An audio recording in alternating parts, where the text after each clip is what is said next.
دوسرا تیموتیس اس کا 3 باب۔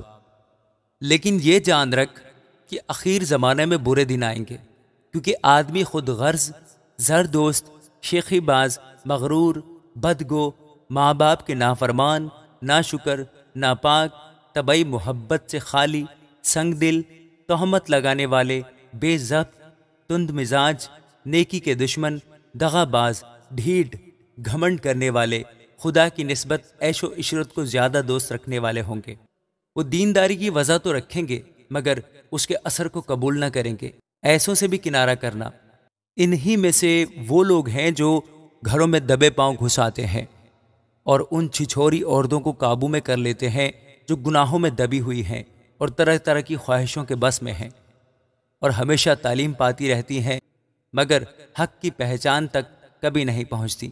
اور جس طرح کہ ینیس اور یمبریس نے موسیٰ کی مخالفت کی تھی، اسی طرح یہ لوگ بھی حق کی مخالفت کرتے ہیں۔ یہ ایسے آدمی ہیں جن کی عقل بگڑی ہوئی ہے اور وہ ایمان کے اعتبار سے نامقبول ہیں، مگر اس سے زیادہ نہ بڑھ سکیں گے، اس واسطے کہ ان کی نادانی سب آدمیوں پر ظاہر ہو جائے گی جیسے ان کی بھی ہو گئی تھی۔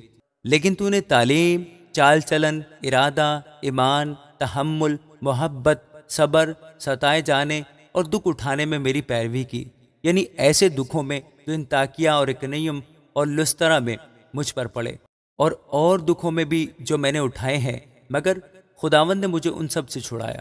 بلکہ جتنے مسیح یسوع میں دینداری کے ساتھ زندگی گزارنا چاہتے ہیں وہ سب ستائے جائیں گے، اور برے اور دھوکہ باز آدمی فریب دیتے اور فریب کھاتے ہوئے بگڑتے چلے جائیں گے۔